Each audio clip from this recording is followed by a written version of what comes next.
ঐতিহাসিক নুমলীগড় ৰৌদুৱা বিলৰ মাটি দখলৰ অভিযোগ একাংশৰ।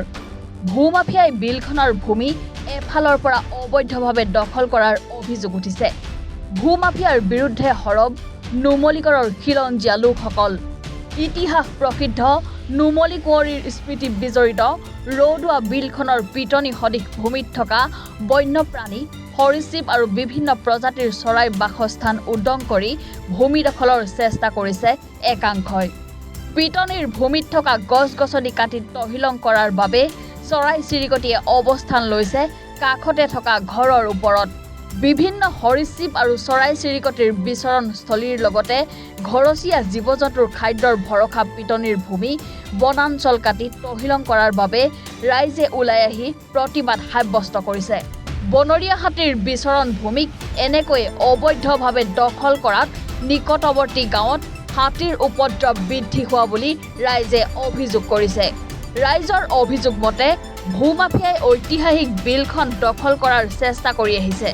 এই সন্দৰ্ভত আপত্তি দৰ্শাই নুমলীগড়ৰ কেইবাটাও খিলঞ্জীয়া আৰু জনজাতি সংগঠনে গোলাঘাট আৰু বোকাখাট সমজিলা প্ৰশাসনৰ ওচৰত তদন্তৰ দাবী উত্থাপন কৰি অভিযোগ কৰিছে।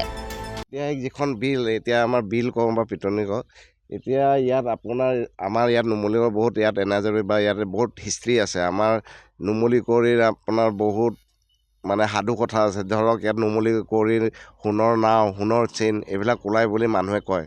বা আগৰ দিনত কিবা দুখ কষ্ট হ'লে বিলত আহি চাকি দিলে মানুহে তাৰ মানে চল্ভ হয় প্ৰব্লেম, যেনেকুৱাই প্ৰব্লেম নহওক। কিন্তু আজি সেই বিলখন আপোনালোকে দেখিব পাৰিছে, গোটেই বিলখন কাটি ধ্বংস কৰি পেলাইছে।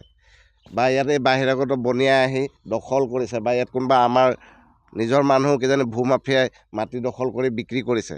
সেইবিলাক আমি সহ্য কৰিব নোৱাৰোঁ। মানে আমি ইয়াৰ কাৰণে যি পৰ্যায়লৈ যাব লাগে যাম, আৰু আমি য'ত যাব লাগে আমি এতিয়া বৰ্তমান সকলোকে আমি আবেদন কৰিছোঁ যে ইয়াৰ বিষয়ে আপোনালোকে তদন্ত কৰক বুলি। কিন্তু এতিয়ালৈকে একো উচিত তদন্ত হোৱা নাই। যোৱাকালি ফৰেষ্ট ডিপাৰ্টমেণ্ট আহি পেলাই কৈছে যে এইটো আমাৰ ফৰেষ্টৰ মাটি নহয়। কিন্তু ইয়াত যিখিনি জীৱ জন্তু আছিলে সেইখিনি কাৰ হয়, সেইখিনি বিষয়লৈ আমি জানিব বিচাৰোঁ। তাৰপিছত ইয়াৰ পৰা জীৱ জন্তু ওলাই গৈ গাঁৱত যেতিয়া অনিষ্ট কৰিব, গাঁৱৰ মানুহে কিবা এটা কৰিলে তেতিয়া ক'ব সেই বন্যপ্ৰাণী আমাৰ ফৰেষ্ট ডিপাৰ্টমেণ্টৰ আছিলে বুলি।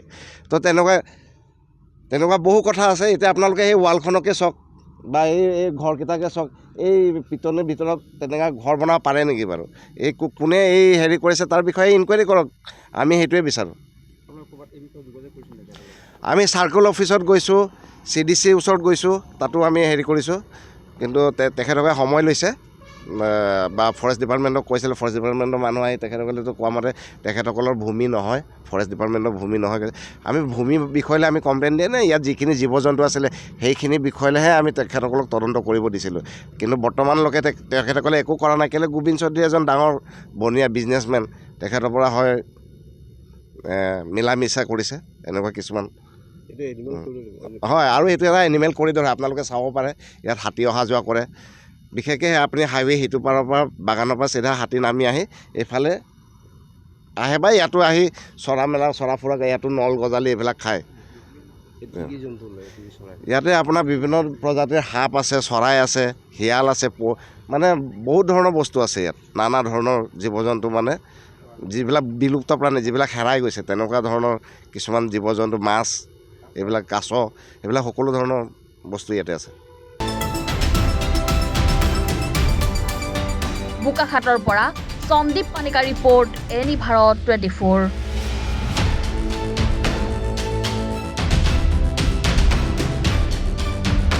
নমস্কাৰ, মোৰ নাম নিৰুপম শইকীয়া। এনি ভাৰত 24 এটা নতুন অনুষ্ঠান লৈ আহি আছে, জুবিনৰ গানে কি আনে। তাৰ অডিশ্যনসমূহ অসমৰ প্ৰত্যেকটো ডিষ্ট্ৰিক্টত হ'ব, আৰু এটা ৰিয়েলিটি শ্ব' হয়। আপোনালোকে দিয়া ফোন নম্বৰ যোগাযোগ কৰিব পাৰে, আৰু আপোনালোকৰ ওচৰলৈ এনেও গৈ আছে তেওঁলোক, আৰু আশাবাদী যে আপোনালোকে এই অনুষ্ঠানটোত ভাগ ল'ব। আৰু আশা থাকিল যে আমি খুব সুন্দৰ সুন্দৰ গায়ক দেখিবলৈ পাম। ধন্যবাদ।